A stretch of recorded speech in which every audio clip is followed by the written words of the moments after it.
எல்லாருக்கும் வணக்கம். மின்னணு வாக்குப்பதிவு இயந்திரம் அதாவது இவிஎம் இந்தியாவில் பரவலான பயன்பாட்டிற்கு வந்து 20 ஆண்டுகள் ஆகின்றன.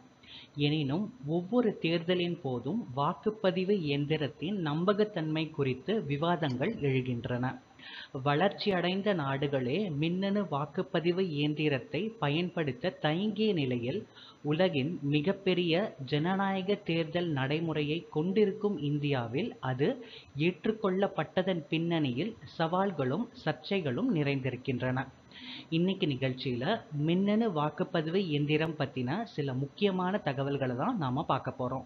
வாங்க இன்னைக்கு நிகழ்ச்சிக்குள்ள போலாம்.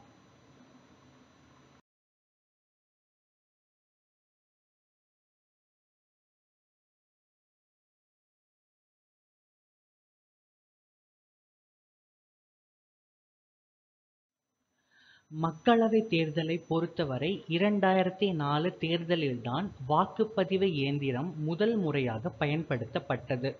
அதற்கு முன்பு வரை வாக்குச்சீட்டு நடைமுறைதான் கடைபிடிக்கப்பட்டது. தேர்தல்களில் வாக்குச்சீட்டு முறையை தொடர்ச்சியாக பயன்படுத்துவதில் சில சிக்கல்கள் இருந்தன. அதில் முதன்மையானது காகிதங்கள் அச்சிடுவதற்கான செலவு. இரண்டாவது, வாக்கு எண்ணிக்கை வரை வாக்குச்சீட்டுகளை பாதுகாப்பாக வைத்திருக்கும் சூழ்நிலை. வாக்கு எண்ணிக்கையை பொறுத்தவரை ஒவ்வொரு சீட்டாக எண்ணுவது மிகவும் சிக்கலான பணி. சில மாநிலங்களில் வாக்குச்சீட்டை பயன்படுத்தி கள்ள வாக்குகளும் அதிகம் போடப்பட்டன. கட்சி ஆதரவாளர்கள் வாக்குச்சாவடிகளுக்குள் புகுந்து வாக்குப் பெட்டிகளை களவாடி சென்ற சம்பவங்களும் நடந்தேறின. இந்த சிக்கல்களை தீர்க்கும் பொருட்டே வாக்குச்சீட்டு முறைக்கு மாற்றாக வாக்குப்பதிவு இயந்திரம் அறிமுகப்படுத்தப்பட்டது.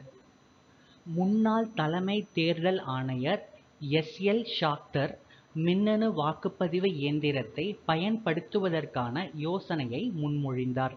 இதைத் தொடர்ந்து பாரத் எலக்ட்ரானிக்ஸ் நிறுவனம் இந்திய மின்னணு கழகத்துடன் இணைந்து மின்னணு வாக்குப்பதிவு இயந்திரத்தை உருவாக்கும் பணியில் இறங்கியது.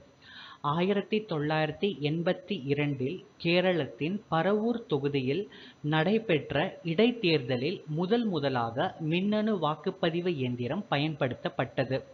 எனினும் மின்னணு வாக்குப்பதிவு இயந்திர பயன்பாடு சட்ட ரீதியான சவாலை எதிர்கொண்டது.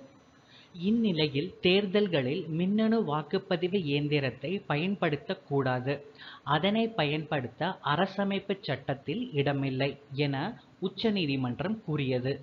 1984 மின்னணு வாக்குப்பதிவு இயந்திர பயன்பாட்டிற்கு உச்சநீதிமன்றம் தடை விதித்தது.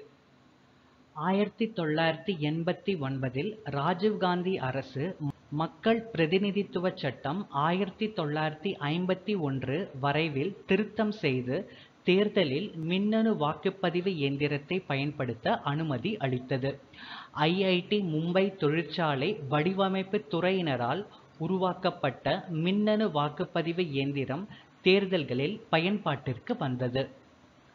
1998 பரிசோதனை முயற்சியாக ராஜஸ்தான், மத்திய பிரதேசம், டெல்லி உட்பட 25 சட்டப்பேரவை தொகுதிகளில் மின்னணு வாக்குப்பதிவு இயந்திரம் பயன்படுத்தப்பட்டது.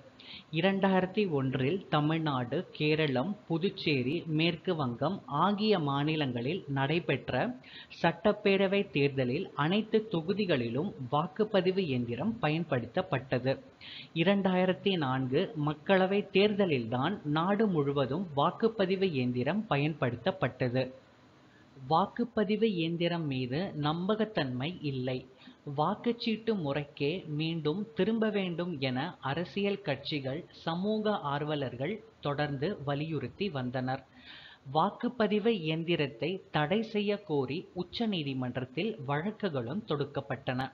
இதன் பின்னணியில் உச்சநீதிமன்றம் அளித்த உத்தரவில் ஒப்புகைச் சீட்டு அதாவது விவிபேட் தேர்தல் ஆணையம் அறிமுகம் செய்தது.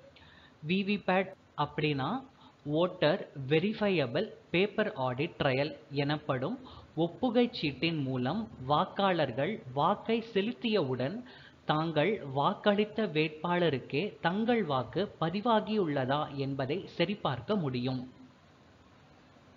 நமீபியா, நேபாளம், ஆர்மேனியா, வங்கதேசம், Bhutan, Australia, Belgium, Bulgaria, Italy, Switzerland, Canada, Mexico, Argentina, Brazil, Chile, பெரு, வெனின்சுலா ஆகிய நாடுகள் மின்னணு வாக்குப்பதிவு முறையை பயன்படுத்தி வருகின்றன.